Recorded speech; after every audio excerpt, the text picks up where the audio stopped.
ABS-CBN handa na nga sa kanilang Christmas Station ID. Mga kaganapan, alamin!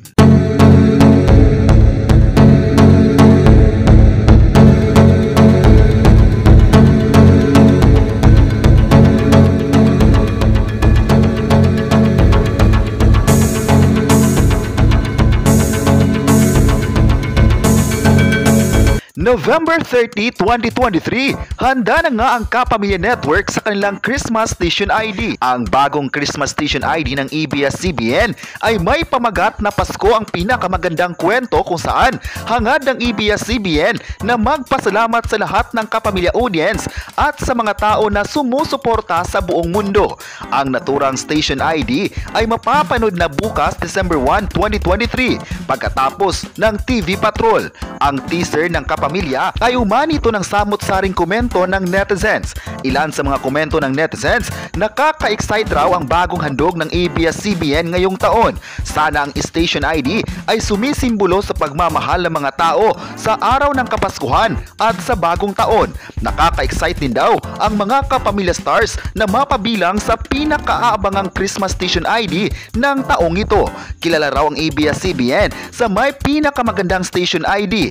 Mula noon hanggang ngayon, di pa rin binigo nito ang mga viewers kung saan patuloy silang nagmamahal at nagpapakita ng suporta sa network. Maalalang maraming pinagdaanan ng Kapamilya Network mula pa noong nakikipaglaban ito sa prangkisa taong 2019, ngunit ipinakita ng ABS-CBN na kaya pa rin nilang tumindig at makikipagsabayan sa ibang TV network. Nawala man ang kanilang prangkisa, hindi ito hadlang para ipagpapatuloy pa ang hangarin nitong in the service of the Filipino worldwide. Kaya ang tema ng Christmas Station ID ay pasasalamat sa lahat. Marami din sa mga kapamilya sa ngayon ang bilib sa ABS-CBN dahil taon-taon itong nagpapakita ng kakaibang Station ID. Trending worldwide ang hashtag Pasko ang pinakamagandang kwento at pinag-usapan na ngayon sa social media. Ayon pa ng isang netizen, iba talaga ang ABS-CBN dahil kahit wala na itong prangkisa, nananatili pa rin ang kalidad ng video nito na kapag ipapalabas na sa TV ay mamamangha ang bawat viewers. May netizen pa nagsabi na sinusuportahan talaga nila ang ABS-CBN sa bawat labas ng Station ID dahil kakaiba ang atake nito sa mga manunood. Maalalang bawat Station ID ng ABS-CBN, minahal, kinanta at lahat ng mga audience ay nakakasabay sa ganda ng komposisyon. Makikita din sa buong video ang magandang beat na makakasabay ang lahat ng audience. Ayon pa ng netizens, masaya sila sa dedikasyon ng mga executives dahil patuloy pa rin itong nagpapakita ng magandang koneksyon sa kanilang mga viewers. Palagi talagang inaabangan ang video ng ABS-CBN. Ngayong araw, Huwebes, mainit pa rin tinutukan ang full video performance ng Kapamilya Stars. Dahil dito, marami sa mga netizens ang nagsabing feel nila maganda ang Christmas Station ID ng ABS-CBN. Maalalang naglabas na ang GMA7 at TV5 ng kanilang lyrical video at ang ABS-CBN ay bukas pa. Malaking chance daw na matatalbogan ng ABS-CBN ang Station ID ng ibang network. Ayon pa nila, hindi raw matatalo ang Christmas Station ID ng Kapamilya Network dahil pinaghahandaan ito at kailanman hindi natalo sa mga pasabog ng video. May nagsabi pa na buong mundo minahal at hinintay nila ang paparating na pasabog ng Kapamilya.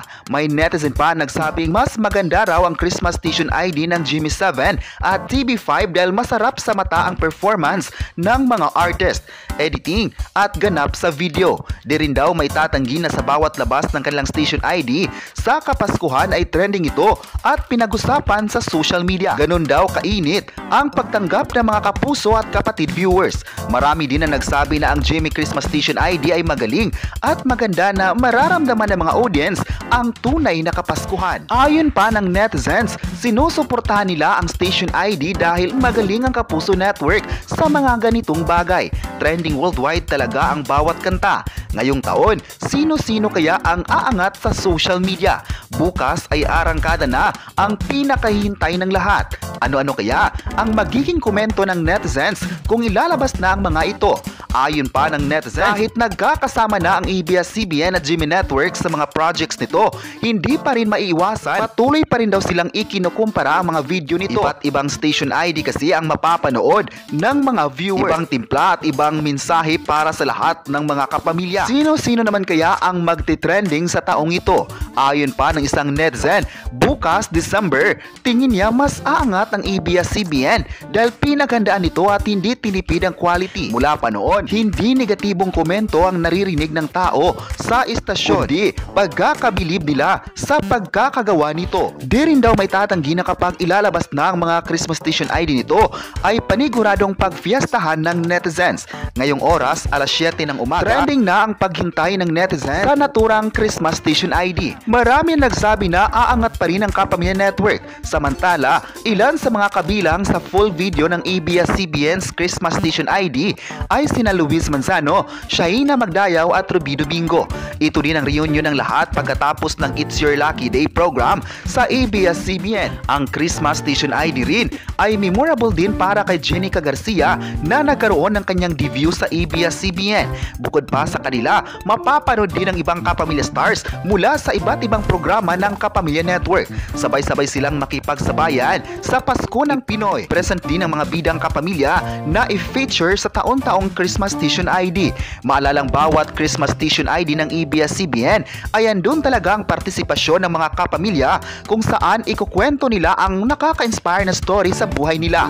Hindi talaga mawawala sa video ang mga taong bigyan nila ng pasasalamat. Ayon pa ng netizens, maganda ang ABS-CBN dahil binigyan nila ng importansya ang mga kapamilya. Kahit hindi sa Christmas station ID ay napabilang din sa ilang video tulad ng Summer station ID ay andun din ang mga kapamilyas. Ayon pa ng netizens, mahal nila ang ABS-CBN. Nawalan man ito ng prangkisa, patuloy pa rin lang minahal at sinusubaybayan. Di daw mawawala ang pagmamahal nila sa bawat shows at teleserye dahil alam nila kung gaano kasincere ang ABS-CBN sa pagbibigay kwento sa pamamagitan ng mga palabas nito. Ayon pa ng netizens, iba talaga ang ABS-CBN sa paggawa ng Christmas station ID dahil napakaganda ang pagkakagawa nito. Hindi din daw bago sa kanila kung magkakaroon ng mainit na patanggap ang Christmas station ID ng ABS-CBN para sa mga viewers. Lumalaban talaga ito at ipinakita kung gaano kahalaga sa mga viewers ang mga shows nito at programs. Naniniwala ang lahat, marami pang mag-aabang bukas at paniguradong trending ito sa social media. Ayon pa sa kumalat na balita, sisikapin ng ABS-CBN na ma-inspire mga manunood sa bagong Christmas station ID sa taong ito. Nagpapasalamat din ang ABS-CBN sa mga kapamilya na patuloy na nagmamahal sa ABS-CBN na naging tahanan nila ng mahabang panahon. Kayo, ano ang masabi nyo na ilalabas na bukas ang station ID ng ABS-CBN? I-comment na kung excited na ba kayo dito at huwag kalimutang i-subscribe ang ating YouTube channel.